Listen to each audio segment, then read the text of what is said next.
We're going to break down 2 wide receivers, 2 running backs, a tight end, and a quarterback that you can go ahead and stash before Sunday's week 1 action of the NFL season and the 2024 fantasy football season kicks off. These are players that you can still add on the waiver wire as they are not rostered in a high percentage of leagues, and players that I expect to outperform themselves or at least have the potential to do so in week 1. Before we do so, let me remind you that Underdog is the place to be if you want to get in on additional fantasy football action all season long. They have all of their week 1 pick'ems live currently, and if you guys are new to Underdog Fantasy, you can use promo code THECATCH. That link is also down below to receive a free pick'em to use for Sunday's action. That's going to be Dak Prescott over half of a passing yard. If you use that promo code THECATCH today, you will go ahead and claim that free promo to use through today and tomorrow's NFL action. You can pair that with any Underdog pick'em on their website currently. And on top of that, you are going to receive a 50% deposit match up to $1,000. That's up to $1,000 and bonus cash that you can use on Underdog with that free over half a passing yard Dak Prescott pick'em. All right, let's break down our must stash players. All right, first I want to talk about Cardinals wide receiver Michael Wilson, currently 6% rostered on the Sleeper app, coming off of a nice rookie season. This is a player who in some, PPR formats, a little bit deeper leagues, double flex formats, he was getting drafted. But like I said, sitting on Sleeper right now, it's 6% rostered. He is highly available in a lot of leagues right now, probably available in your league. Like I said, coming off a good rookie season, 58 targets, 38 receptions, 565 receiving yards, and 3 receiving touchdowns. He also had 14.87 yards per catch, and he is the true wide receiver 2 on the Cardinals. I know Trey McBride is probably going to be the second receiving option, obviously behind Marvin Harrison Jr., but you look at the rest of this receiving room, you got Chris Moore, Zach Pascal, Greg Dortch, Xavier Weaver. Greg Dortch has had some moments, but I really think Michael Wilson has the highest amount of upside in this Cardinals receiving room, and that's why you did see him get drafted in a lot of underdog drafts, and like I said, deeper formats throughout the off season. And when you look back to his rookie season, he did have double-digit performances twice in the first 4 weeks. And I remember him being a hot waiver wire addition early in the season last year, but was a little bit inconsistent after that and dealt with some injury last year as well. But he's good to go this year. This Cardinals offense is going to be much, much better with a fully healthy Kyler Murray this year, plus the addition of Marvin Harrison Jr. So if you're looking for a wide receiver to stash at the moment, I think Michael Wilson is a prime candidate because I think that the Cardinals will come out in week 1 and have a stout offensive performance in that game against the Buffalo Bills. I expect them to push back offensively, and I do think we will see Michael Wilson involved. Don't know if the ceiling's incredibly high here, but I do think he is a player who is flex worthy in PPR leagues. You can hit that double-digit mark quite a few times throughout the season. So I like Michael Wilson. Easily attainable through the waiver wire if you need a last-minute stash at wide receiver. All right, next up is going to be second-year wide receiver Andrei Iosivas from the Cincinnati Bengals. This is a player throughout, the end of the week here, I have seen started to get added in a lot of fantasy leagues that I'm in. I'm in 16 leagues, and this is probably the hottest addition I've seen throughout the week. So we obviously know that we have the situation with Jamar Chase on the Bengals where, it looks like he's probably going to play week 1, that they're going to come to an agreement sooner rather than later, but we still have the potential of Jamar Chase holding out, missing a week or two. Who knows at this point? Maybe by the time you're watching this, that has changed. I don't know. But then we've also got this mystery, surprise, T. Higgins injury popping up, hamstring tweak. And this has a lot of fantasy managers kind of concerned about the front center wide receivers for the Cincinnati Bengals, and Iosivas kind of comes in here as the next option up. But I think even if Chase and Higgins are healthy, we're going to see him come into being the true slot wide receiver for the Bengals anyways and take over the role that Tyler Boyd had. I liked Jermaine Burton as a prospect coming into this offense, but the preseason wasn't necessarily kind to him, and Burton hasn't really proven himself within this offense. So, I mean, he had some moments in preseason, but all the coach speak, all the buzz has been around Iosivas. So, when you really look at the two things here, I mean, I think Chase isn't going to have a huge impact here, but we've seen the inconsistency with T. Higgins, who I was getting really excited about heading into week one. If you guys watch some of the videos throughout the week, and I still like, we'll just have to kind of sit back and see what happens. But Iosivas is in, the front and prime center to be a big part of the Bengals offenses here and to perform right out the gate going up against that New England Patriots team in week one at home. So if he's out there, which like I said, in a lot of leagues right now, he's just sitting at 7% roster. I mean, he shot from like 1 or 2% roster to like up to 7% in like an entire day. So guard and check, he's definitely worth stashing. And I have seen in leagues already, 12-team leagues,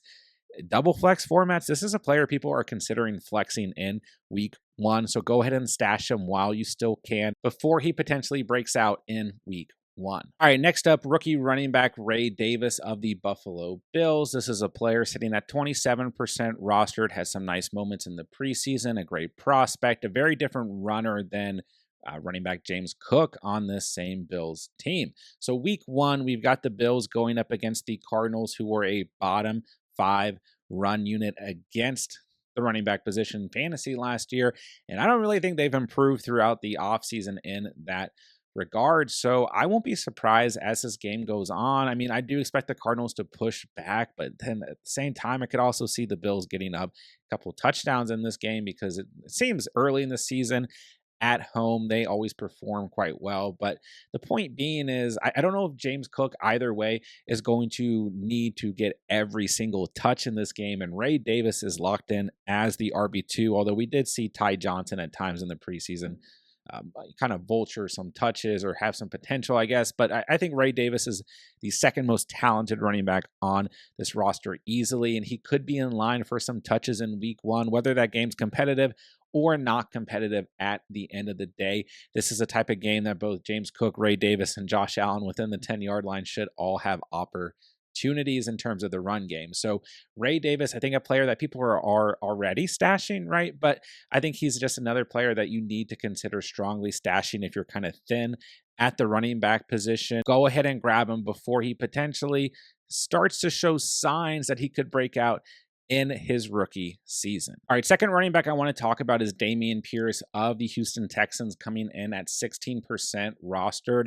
My two highest drafted handcuffs in Underdog Fantasy throughout the offseason were Dameon Pierce and Justice Hill. So I don't necessarily know if Dameon Pierce is going to come out and get a double-digit performance like we saw out of Justice Hill on Thursday night. And I mean, a lot of that was coming from, Justice Hill catching a ton of passes and getting a lot of targets. Don't quite know if Dameon Pierce is that type of player, but I still have that much faith that Dameon Pierce is a super strong handcuff in fantasy football right now that I'm still going to encourage you guys, if you're thin at running back, to go ahead and take a chance at rostering Dameon Pierce.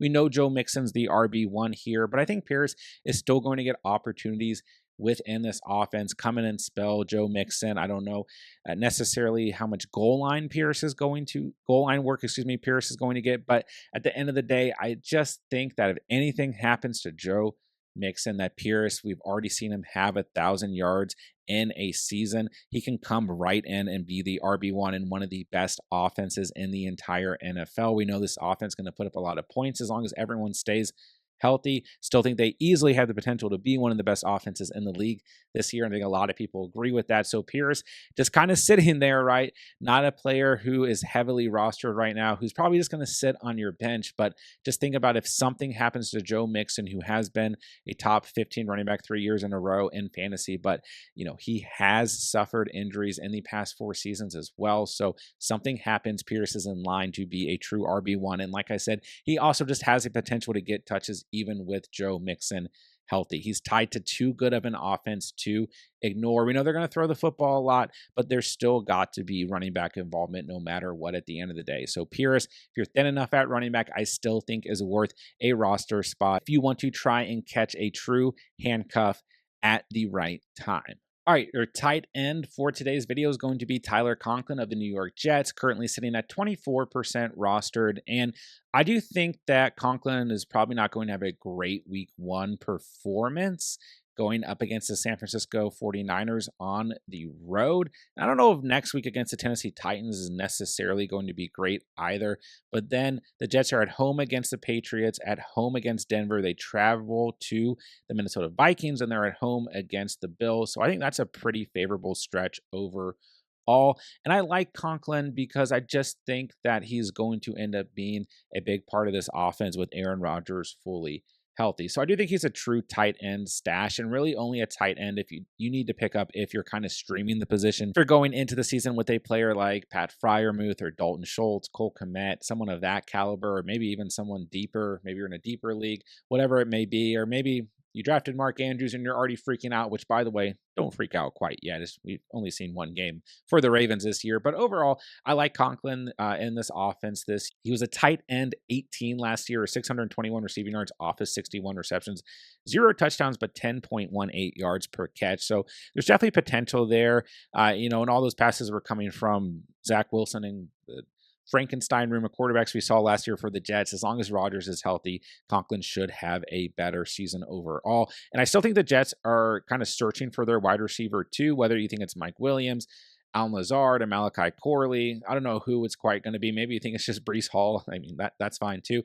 But whoever it's going to be, I don't know, right? And I think that Tyler Conklin, it can be right up there with any of those names we just listed outside of Breece Hall, I guess. But at the end of the day, there should be targets there for him. There should be receptions. This Jets offense should be better this year. So Conklin, who might not have a great week one against the Niners, is still a player worth stashing if you think your roster is struggling at the tight end position. All right, last but not least, we got my boy Baker Moneymaker Mayfield. Came in as the quarterback 10 last year in fantasy football, threw for over 4,000 yards, 28 touchdowns, ran for a touchdown, 10 interceptions. Solid season overall for Baker last year. We saw Dave Canales, their offensive coordinator, depart. He is now the head coach of the Carolina Panthers. So I think a lot of people kind of just like, I'm not going to take a chance on Baker Mayfield. But, if you're in a single quarterback league, because I do think Baker still got drafted in most Superflex double quarterback formats, people are holding him in Dynasty and all that stuff, which makes perfect sense. But if you're in a single quarterback format and you're worried about your QB1, maybe you punted the position, you came out with just, Matthew Stafford or Trevor Lawrence, Justin Herbert, maybe you feel like you need an extra guy on your roster, maybe you drafted just an Anthony Richardson or Jaden Daniels, you're worried about the potential for an injury at your QB1, whatever it may be, Mayfield is sitting a little bit higher at 41% rostered, the highest rostered player that we talked about today, but I still think Baker can be rostered in single quarterback formats. I think we're going to see that in week one. At home, this Buccaneers team is going up against the Washington Commanders, one of the worst defenses in the entire NFL, one of the worst secondaries in the entire NFL. Mike Evans is going to eat. Chris Godwin's going to eat.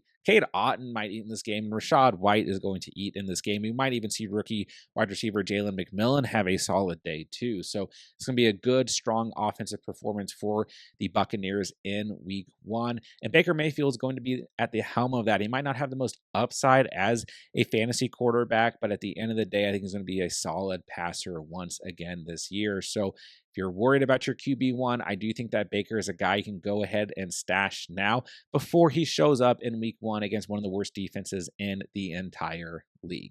And that'll do it for today's video. There are 6 players that you can still add on the waiver wire that you might want to stash before week one kicks off, at least Sunday's action kicks off. Don't forget, we have everything that you guys need for week one fantasy football. I'll add it to this playlist right here so you guys can go through. We have must starts at quarterbacks, tight ends, running backs, wide receivers, our wide receivers and running backs that we think are absolutely going to dominate in week one, and players that you need to trade for in week one. All those videos right there for you guys. And don't forget, I will get back to every single comment on this video.